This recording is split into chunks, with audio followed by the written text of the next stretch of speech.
नमस्कार। क्या आप कोई भी जो दिया हुआ अंक है उसको देख के बता सकते हैं कि वह किसी अंक से पूर्णतः भाग जा सकती है या नहीं जा सकती है? तो इसको जानने के लिए कि कोई दिया हुआ जो संख्या है वह पूर्णतः विभाजित है या नहीं, हम आज पढ़ेंगे विभाज्यता की जांच।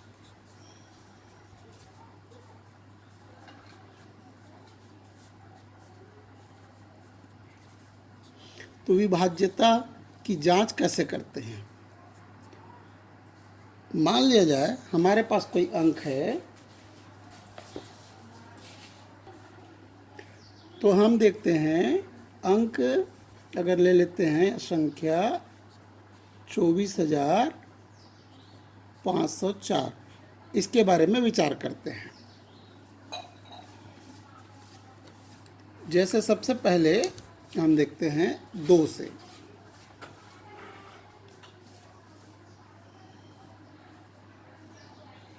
क्या यह जो दिया हुआ संख्या है वह 2 से विभाजित है? तो 2 से विभाज्यता के लिए अगर किसी संख्या के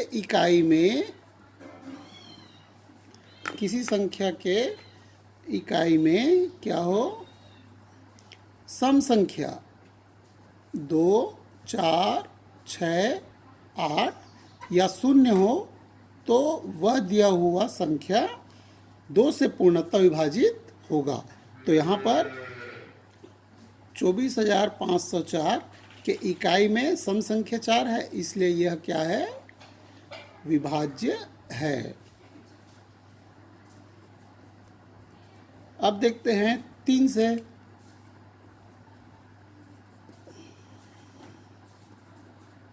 कोई दिया हुआ जो संख्या वह 3 से विभाजित होगा यदि इस दी हुई संख्या का योग 3 से विभाज्य है। तो यहाँ पर जैसे 24,504 में 2, 4, 5, 0 और 4, इसका योग करेंगे तो क्या हो जाएगा, इसका योग 15 हो जाएगा।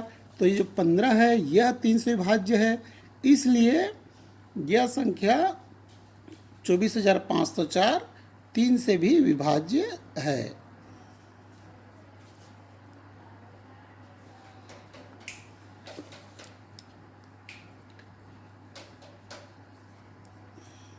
अब तीसरा देखते हैं 4 से।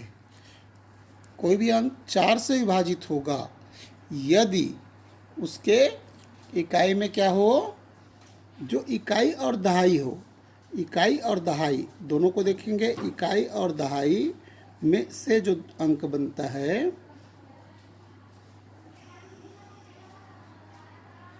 वह 4 से विभाजित है। तो यहाँ पर 24,504 का इकाई हो गया 4 और दहाई है 0, तो 0, 4 यह 4 से पूर्णतः विभाजित है, इसलिए यह 24,504 4 से विभाज्य है।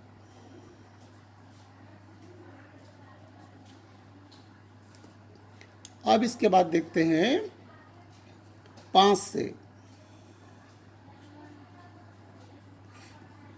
कोई भी दिया हुआ संख्या 5 से विभाजित होगा यदि उस संख्या के इकाई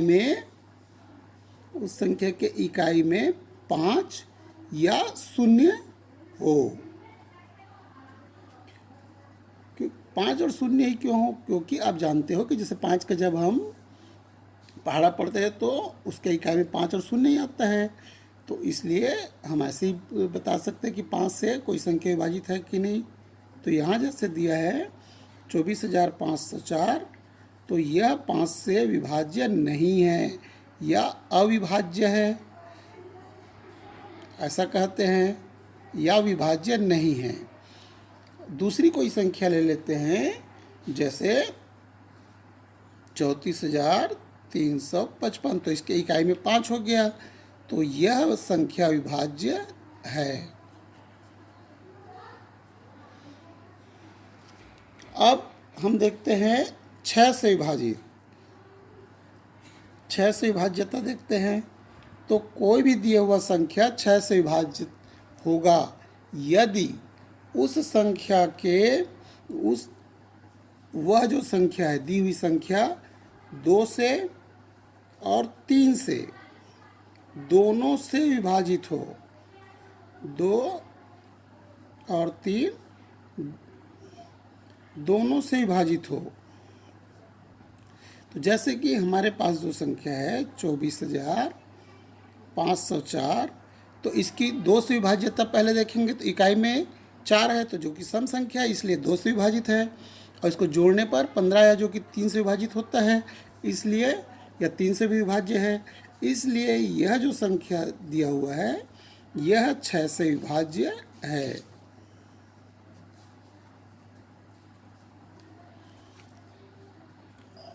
अब हम देखते हैं 7 से विभाज्यता।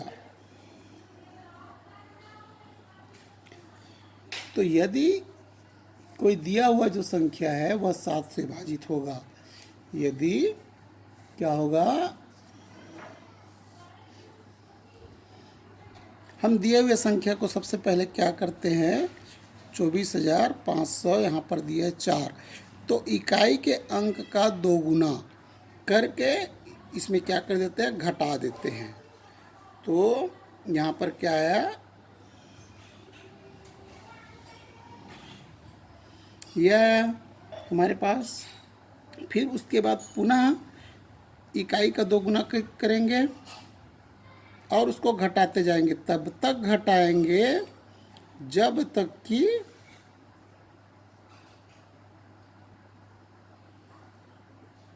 दो अंक वाली कोई संख्या प्राप्त न हो जाए जो कि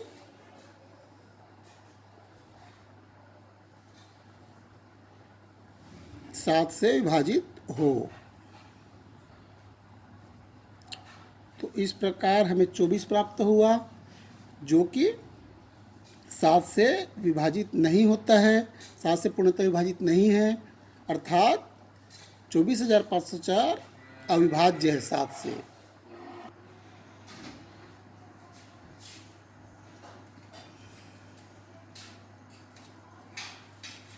चौबीस 504 क्या है, अविभाज्य है। अब कोई दूसरा अंक लेते हैं, जैसे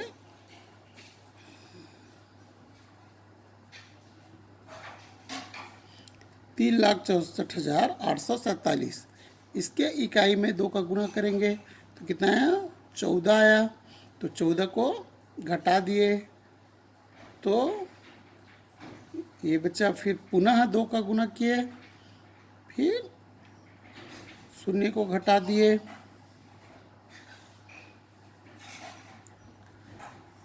पुनः इसमें 2 का गुणा किए,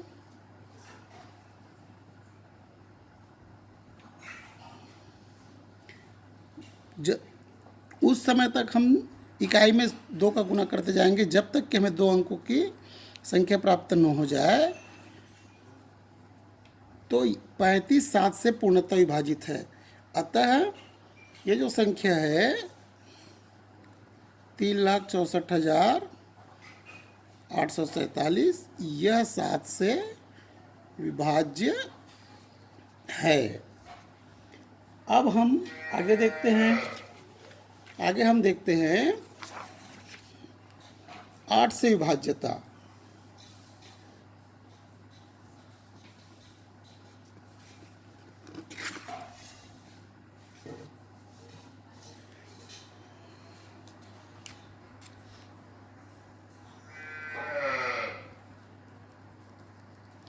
तो कोई भी दिया हुआ अंक 8 से विभाजित होगा यदि, जैसे हमको दिया हुआ है 24,504, तो इकाई, दहाई, सैकड़ा, इन तीनों अंकों को एक साथ लेते हैं और उसे 8 से भाग देके देखते हैं।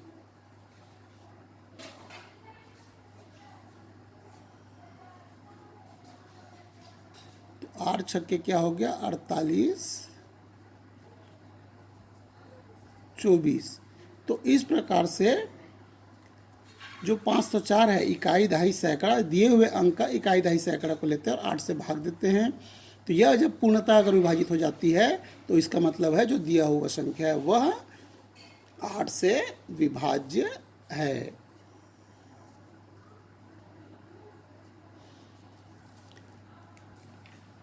अब हम देखते हैं 9 से विभाज्यता।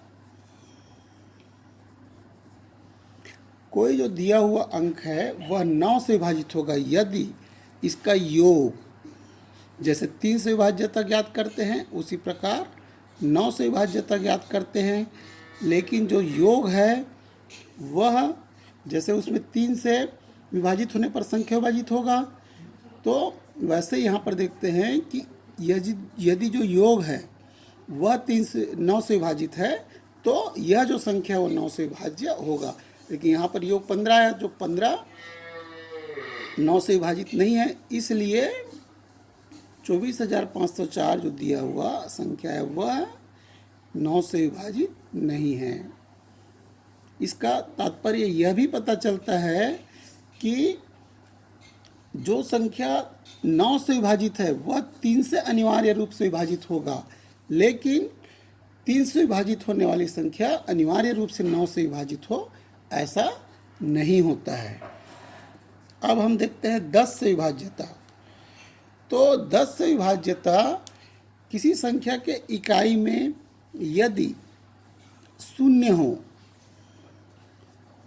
तो वह संख्या 10 से विभाजित होगा। तो यहाँ पर 24,504 के इकाई में 4 है, इसलिए यह 10 से विभाजित नहीं होगा, अविभाज्य होगा।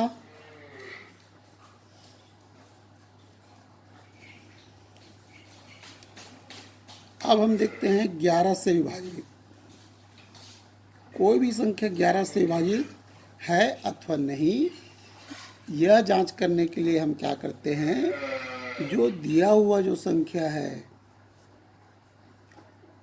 उसमें एक एक छोड़कर हम क्या करते हैं, योग करते हैं। जैसे यहाँ पर हो गया 2 धन 5 धन 4 बराबर क्या हो गया 11, और हो गया 4 धन 0 बराबर हो गया 4। अब इसको क्या करते हैं, घटाते हैं बड़े संख्या में छोटी संख्या को, तो ये आ गया 7। तो 7 जो है, जो घटाने पर जो संख्या अंक प्राप्त होता है वह 11 से विभाज्य है कि नहीं है, तो यहाँ पर नहीं है, अर्थात यह जो दिया हुआ संख्या है वह 11 से क्या हो जाएगा, अविभाज्य हो जाएगा। तो जो प्राप्त संख्या है घटाने पर वह 11 अथवा 11 का कोई गुणज अथवा 0 हो। अगर दोनों अगर घटने के बाद 0 उत्तर आ जाए या 11 का गुणज हो तो वह संख्या क्या हो जाएगा, वह जो दिया हुआ संख्या वह 11 से विभाज्य होगा। इस प्रकार से हम 11 तक के विभाज्यता की जांच कर सकते हैं। आपको यह विभाज्यता अच्छे से समझ में आ गया होगा। इसी प्रकार से आगे की विभाज्यता की जांच के लिए आप स्वयं से प्रयास करके देखिए, अथवा उनके भी अलग अलग तरीके हो सकते हैं। तो यह आपको अच्छे से समझ में आया होगा। धन्यवाद।